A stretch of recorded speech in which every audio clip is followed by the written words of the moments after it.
song tells a story. This one is no different. It's a story of love and loss, of how one person hangs on, the other person doesn't.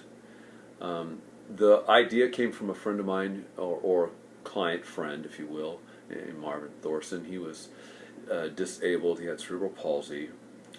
He had been engaged to a woman at one time. Her family talked her out of it because she was able to, she was mobile, unlike him, who just to get in the shower, somebody had to lift him there, and they told her this is just not going to work, and it broke his heart. He was in love with a couple of the staff, and he wrote down a bunch of words in a paragraph or two for me. I wanted him to write his feelings down so I could write a song about this situation and how he felt. And then he kind of had a song, that he could call his own. But I wrote a couple phrases that didn't work. One was, "The disguise behind a wall, the world cries out against one who fell." That didn't make sense to the general public. In fact, my friend Steve Reddick, where I'm recording this song, he said, "John, I don't understand what this means." He says, "Why is the world crying out?" And it had related to Marvin's situation, where people talked his fiancée out of marrying him because he was disabled, and it was going to become a hard burden in years, and if they had kids he wouldn't be able to contribute, and a host of things. But I've been in that situation too, and so I just felt kind of like, I've had people talk their daughters out of dating me and a bunch of other stuff, and I think everybody, maybe not everybody, but there are a lot of people who have experienced being not acceptable in certain circumstances. So, but I changed the phrase. Instead of saying the world cries out, I switched it up and said, "But disguised behind a wall, the truth cries out and breaks the spell." It convinces me, behind the mask of what I'm going to show other people, I know this is just not going to work. And so that's how it came about. I think it still speaks to Marvin's situation, and still includes everybody else in it. The second phrase that Steve kind of was going, "John, this just doesn't work. I don't understand what you're saying." He said, "You can keep it. It's your song, but we're trying to go for a universal theme here. We want to attract a lot of people to your song. You got to think about whether they're going to even understand the chorus or not." So I "can't make you stay, you won't anyway." Well, that's really easy to understand, and that's a very universal theme when you've been left. I had "we bow to society, and these chains are made just for me." Well, that related only to Marvin and people who were outcast in society, and not everybody's an outcast in society. He thought that just wouldn't work. So I changed it, "we vowed to," and left it hanging. We vowed to stay together, be in love, be a couple. Those things are universal things. But I left "we vowed to," and then I left that hanging and said, "but you broke free." In other words, we vowed to stay together, but you broke free of that vow. I didn't want to get into it, but I wanted to kind of leave the people to finish the sentence and then say what happened. And then I kept the idea of the chains, but I switched it up, just kind of rephrased it a little bit and said, "Now these chains remain just for me." Now you got some kind of an idea of how the song has evolved. This is "Can't Make You Stay."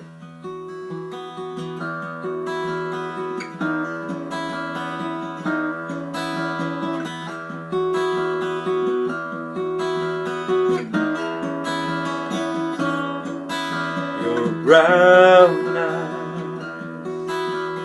draw me in, your hard lies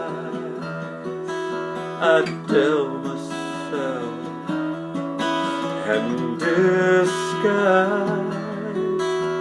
behind the wall, the truth cries out and breaks the spell. And I can't make you stay.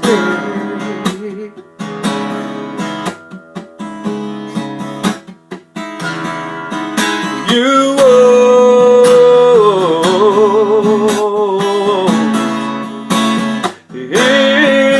anyway. No.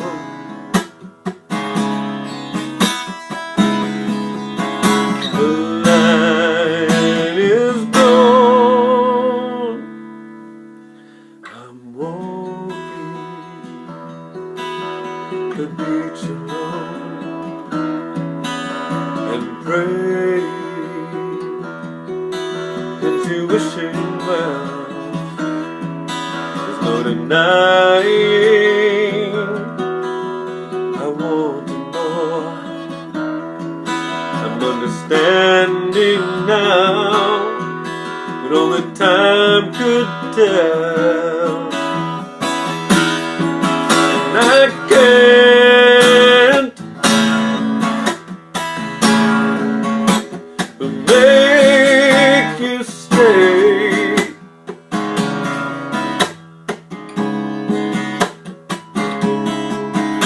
You won't, no, no, no. Anyway, no,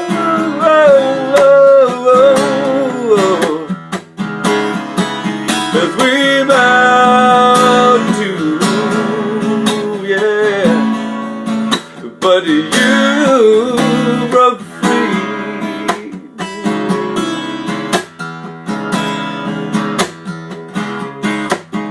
These days just for me.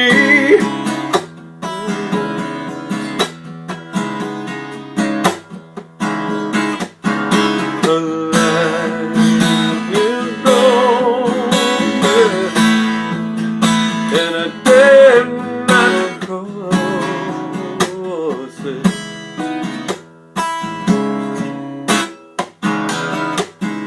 The line is gone, and I dare not cross it. There's a line is drawn, and I can't get to you.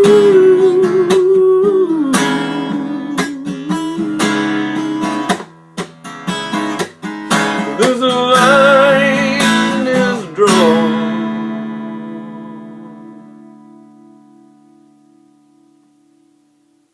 Thanks for listening.